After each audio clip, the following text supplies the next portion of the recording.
words, folks. That's what is happening. Thank you, Joe. Let's talk to some other folks about this situation in Texas. Let's talk to Dave in New York, then Nelson, Will, Victor, and others. Dave, thanks for holding. Go ahead. Well, afternoon, Alex. Yeah, I want to tie the Mercedes-Benz that was fleeing with the duffel bags in it back to when you reporters or yourself were in Ferguson, I believe, and one of you was talking about, these guys in their Mercedes or BMWs or whatever. Yeah, no, Joe Biggs caught people with Molotov cocktails, delivering them to the snot-nosed white leaders that were Soros-funded, running around leading the whole deal, and the police were ordered to stand down and let them throw Molotov cocktails. Somebody that complained because Soros owed him $5,000 or something. And yeah, well, this is how this works. See, this is why I wouldn't be a cop. I see somebody throwing a Molotov cocktail at innocent people, I'm going to kick their ass. I'm not going to follow orders to stand down and let somebody throw Molotov cocktails at people. And that's a problem. I'll tell you, the cops' biggest problem is they follow orders that are dereliction of duty. And I don't, and people are like, well, you've never been a cop, you don't know. No, I know history and I know. If I see, I'm going to skip this break. I mean, what do you do if you see somebody about to commit a crime and assault someone? I don't care what my boss tells me. I'm going to defend them. That's not rocket science, is it, Dave? No, it's not. And we'd all like to think we'd do the same thing, and I do believe I would too. But what I wanted to get a point was, if that's on film, where the guy's complaining, any of that's on film about not being paid by Soros, you want to get a little clip, start with that, then put oink, oink, bang, bang, and then show them, whether they got their Mercedes there, and then the one where they're driving away. So, these are Soros's. Lee Boyd. When we had the local Mao Brigade / devil worshiper / communist, this is self-avowed, showing up, they were driving in like brand new $80,000 Jaguars. There's got to be a way for Drudge to pick up a little video, not a real long thing, but that we'll get from that point up to where this came out now.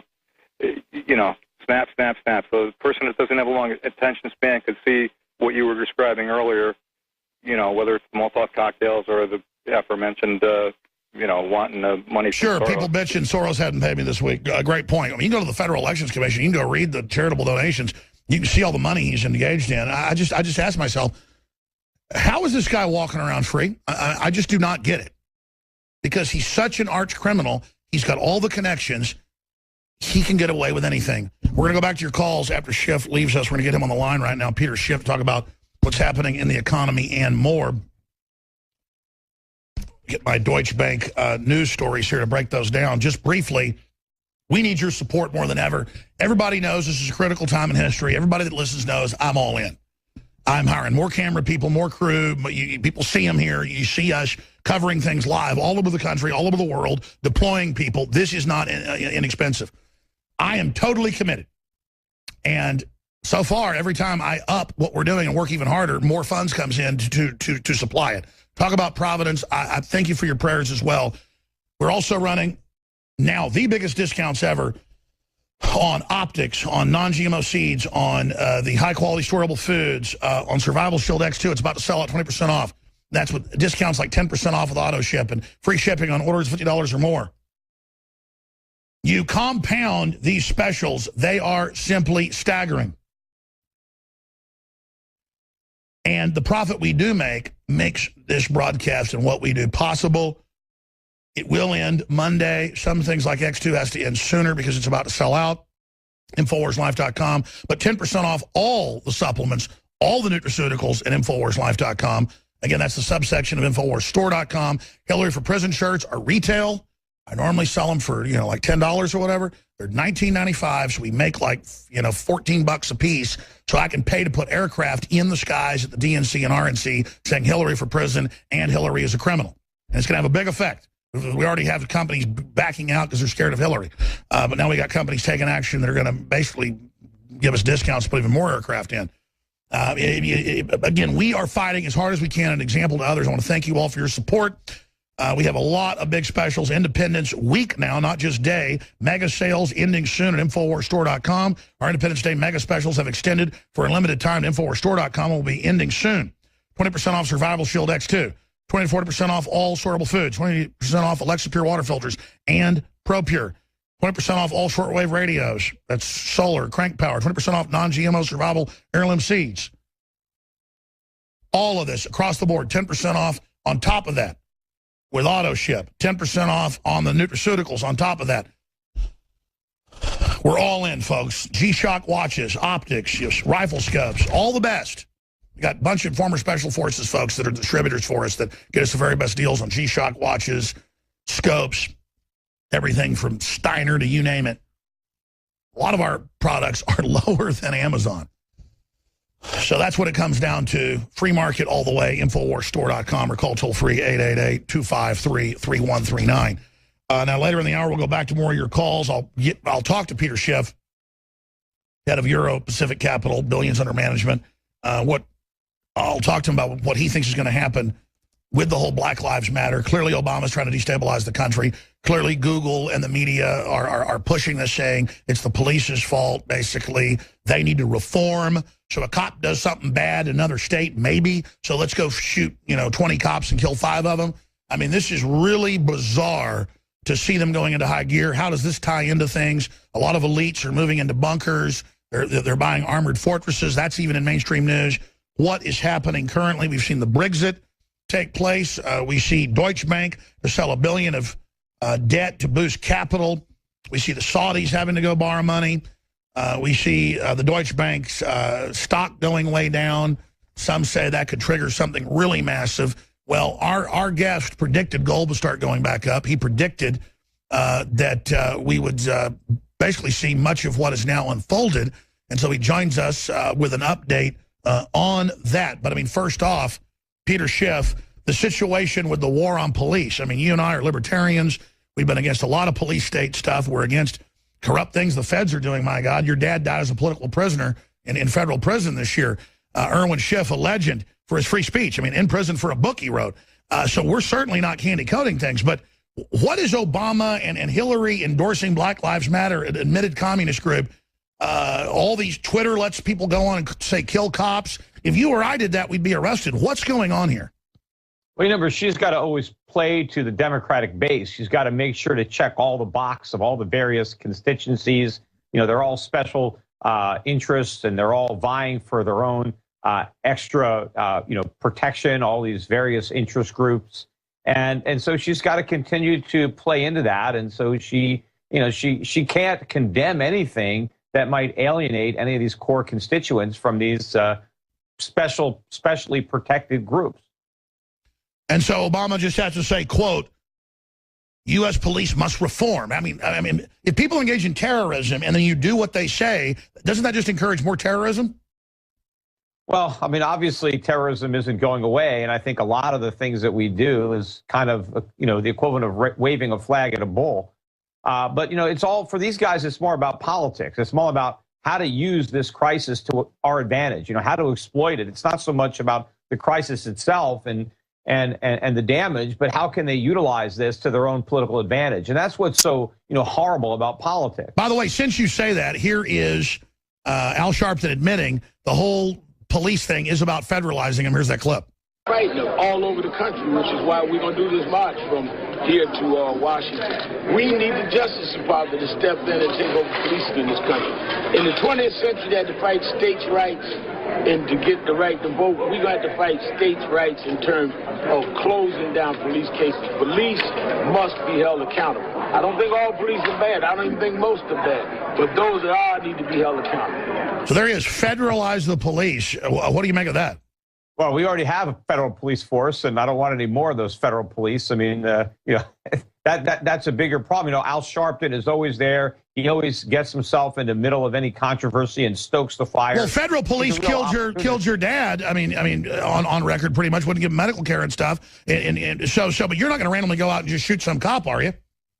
I like the way he says, well, I guess not all the police are bad. Just most of them. The problem is the police state, not the police. The problem is centralized power in Washington. And obviously the solution is not to centralize even more power in Washington, but to try to break up the power that's already there. And of course, a lot of the violence, a lot of the crimes have to do with drugs and the war on drugs. And as libertarians, the correct approach there is for the government to basically surrender in this war. It cannot win. In fact, the war is escalating exactly because of what the government is doing. You're right. We're going to fail like Mexico. We criminalize these nonviolent crimes and let people choose how they want to live their lives. We need to pull the ripcord. Europac.com, also Schiff Gold. Schiff, I'm not going to go over all your predictions that have come true. I think you're probably, this is true, I'll only guess I say this, the most accurate long-term, even short-term, on the economy. We're going to break in a few minutes, but what's big on your screen right now? What's the next shoe to drop? What's the state of the economy? Well, you know, as you just mentioned earlier, gold prices continue to rise. We're about $1,360 an ounce.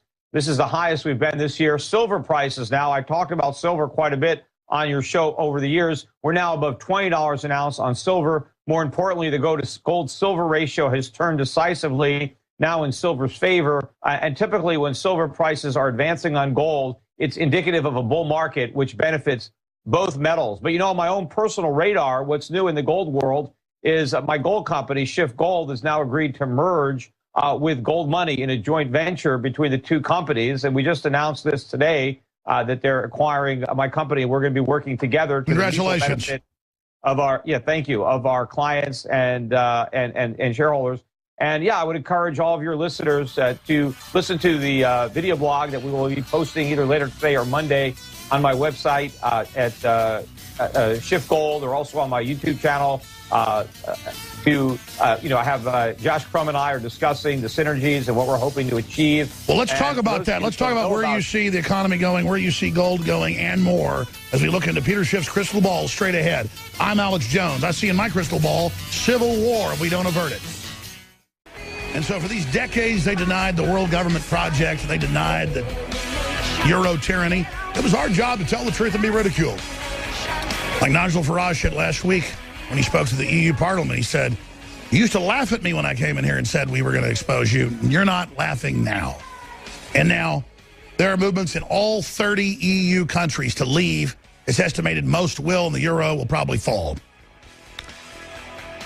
But regardless, we are headed into some very tumultuous times right now. Peter Schiff, Euro Pacific Capital, one of the most accurate predictors so far I've seen. Long term, I'm not going to go over all of the things he's predicted accurately, but here we are now. We have other news up on Infowars.com. Black Democrat sheriff, Obama-Hillary fueling war on cops to exploit hysteria. Yes, the question is, why? To distract from their agenda. Man arrested for allegedly shooting at police officer in Georgia. So we're seeing all sorts of copycat, bizarre behavior intensifying there. Wow. But getting back to the economy, back to Deutsche Bank, back to the British exit, Peter Schiff looking geopolitically at the economy, looking at what's happening here, looking at the fake growth rates that themselves are bad enough. What is the true state of the world economy right now? And then what else is big that you're looking at? It is extremely, extremely precarious. You know, the world sits atop a house of cards erected by central banks, the chief architects being the bankers over here, but certainly the central bankers in Europe and Japan, China, they're all part of the game. They're playing the same game, and unfortunately, it's not going to end well for most people. In fact, we were talking a little bit before the break about gold and silver. What's significant about today's rise, in fact, silver prices are up better than 40 cents an ounce as I speak, but the knee-jerk reaction to today's stronger than expected non-farm payroll numbers was to sell gold and sell silver, because in the past, when we got better than expected jobs news, even though the news is, of course, lousy if you look beneath the headlines, but any time the headline number was higher than expected, people would sell gold and silver, because the idea is that, well, this means the Fed rate hike is more likely to come sooner than later. But I think more and more people now realize that it doesn't matter what the jobs numbers are, the Fed ain't hiking rates. In fact, I think the Fed has already started its easing cycle. I think it communicated that to anybody who can read between the lines, and it's not that hard to do. Sure, what about Europe talking about negative? Oh, yeah, well, they're going to, look, they have nothing left. I think all they're going to do now is try to change their rhetoric and try to talk about not raising rates. Then they'll talk about cutting rates. Then they'll eventually cut them, and then they'll take them negative. But I think also somewhere along the way, they're going to restart their QE campaign. I think QE4 is going to be bigger than QE 1, 2, and 3 combined, and it's going to be even more destructive to the standard. I was about to say, won't it be impossible to hide that? In gold and silver. Won't it be impossible to hide that level of inflation, and that will translate to gold and silver? Yeah, I mean, look, most people know there's inflation. They don't believe the government numbers, or they don't even know about the government numbers. All they know is the cost of living is going up. Food is more expensive. Their utility bills are higher. Their rent is going up. Everything is.